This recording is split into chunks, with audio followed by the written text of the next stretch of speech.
Exhausted diplomats in Brussels have taken to calling this stage of the Brexit negotiations the tunnel. British and EU officials are negotiating day and night to get to the outline of a Brexit deal by Wednesday.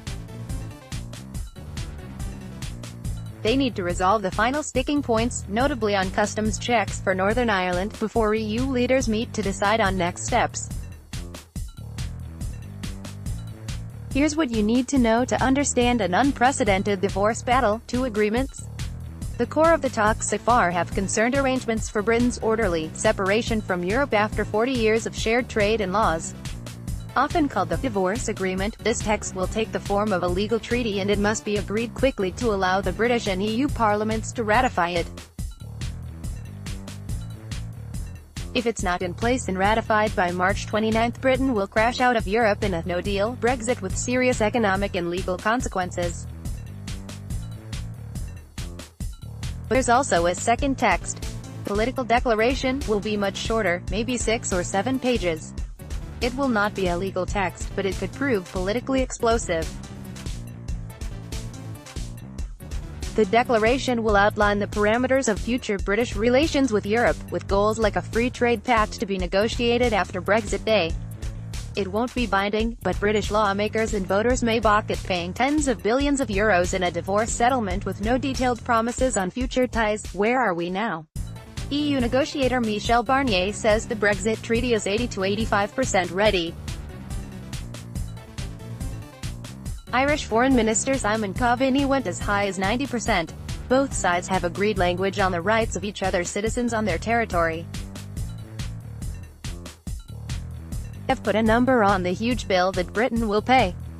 A transition period has been agreed. Britain will apply EU rules and pay into the budget until 2020, while the future relationship is negotiated in more detail. You only get to 90% of a deal by leaving the hardest stuff until last. Britain has not yet agreed that the European Court of Justice will have oversight if either side complains about the other breaking the treaty. And the issue of Northern Ireland's borders could yet break the deal. The Irish problem? Demonstrators dressed as custom officials set up a mock customs checkpoint at the border crossing in Killeen, Northern Ireland near Dundalk to protest against the potential introduction of border checks post-Brexit. Paul Faith, AFP. Both London and Brussels agree that there should be no return to border controls between Ireland and the British province of Northern Ireland.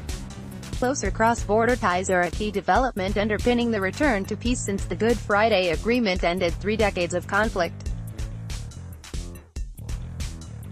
Europe's preferred solution would be for Northern Ireland to remain in the EU customs union after Brexit, and for local controls between Britain and the North.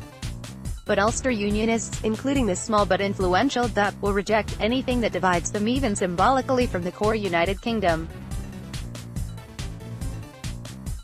And hardline Eurosceptic mainland politicians reject the alternative pushed by Prime Minister Theresa May, for all of Britain to remain in the customs union for now. Europe, while being ready to negotiate a trade deal after the divorce, is wary of London trying to cherry-pick single market access while rejecting EU rules. What's the answer? We will know by Wednesday whether May has decided to take up an invitation to outline any new plans to the other 27 EU leaders at a pre-summit dinner. Britain's Prime Minister Theresa May has to reach a deal acceptable not only to Brussels but also to the members of her own Conservative Party. Ben Stansall, AFP. One idea that the British press has reported would be to extend the transition period beyond 2020, but it's not clear whether May's own party would back that. Barnier, meanwhile, is insisting his border controls between Northern Ireland and the rest of the UK could be dramatised to the point of near invisibility. If the negotiators can convince the EU leaders that a deal is imminent, they could call another summit next month to approve the package. If they can't, the EU 27 will head back to their capitals to begin planning for a hard Brexit.